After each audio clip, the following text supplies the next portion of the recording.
Before I begin explaining subjects and predicates, I want to shock you with a statement that I think you're going to find hard to believe. A 1-year-old can speak in perfect, grammatically correct English without any training.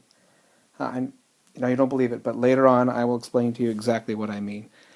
First thing we're going to be talking about is the subject of a sentence, and if you don't have it, you're going to have to rewatch this later. You need to have your writer's notebook out, and you should have turned back to the second or third page from the last after your jot page and your spelling page. First page should be called grammar, and it was set up for subjects and predicates when you set up your writer's notebook. So you're going to write this down on that page, and it is just that the subject of the sentence is who or what the sentence is about. We'll give you some examples in a minute. Okay, I lied, just a second. So in our first example, my chicken is what the sentence is about. What is the chicken doing? Well, it's sitting on my arm, or at least in present tense it sits on my arm.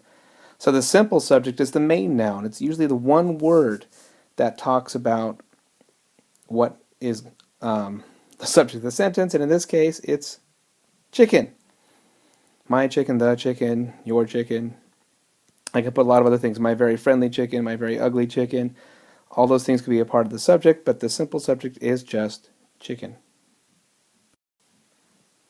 On the other side of the sentence is the predicate, and that is all a sentence, the part of the sentence that tells what the subject is doing, or in different verb tenses, what it has done or will be doing in the future. So in the sentence, my chicken sits on my arm. Sits on my arm is the predicate.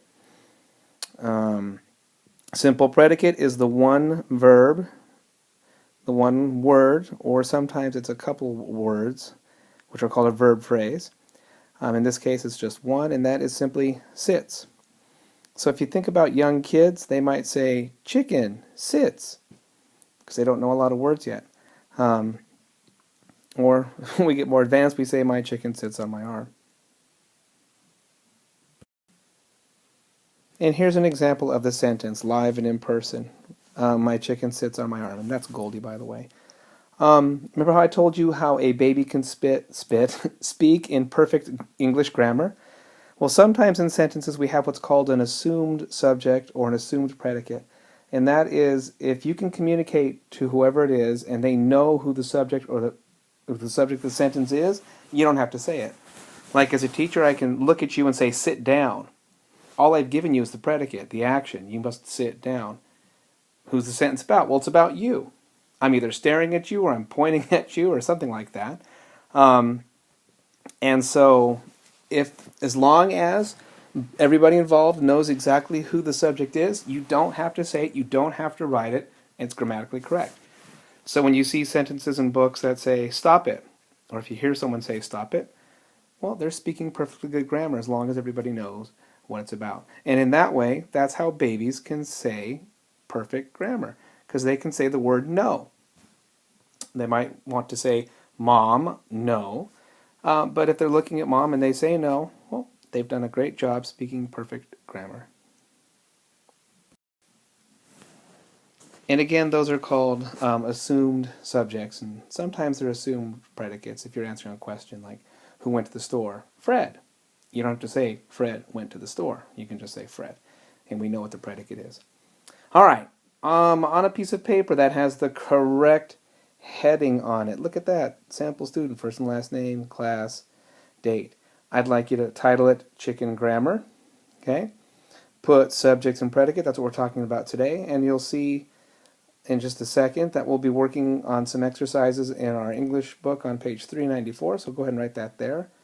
The first sentence is right here, and this is how your paper should look as you complete the exercises that are coming up in just a second. All right? So the instructions in the book, look at that. You don't even have to bring your book home. How convenient.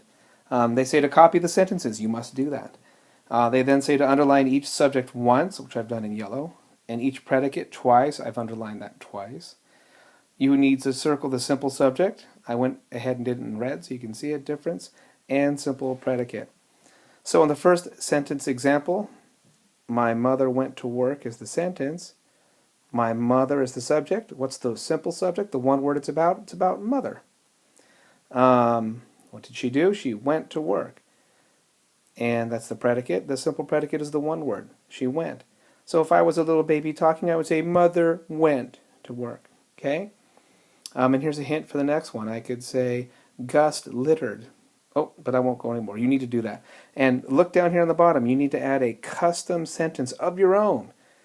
Don't make it one with an assumed subject or predicate, please. Go ahead and write out a sentence and circle the simple subject and predicate and underline the subject and the predicate. And you are all done with today's assignment.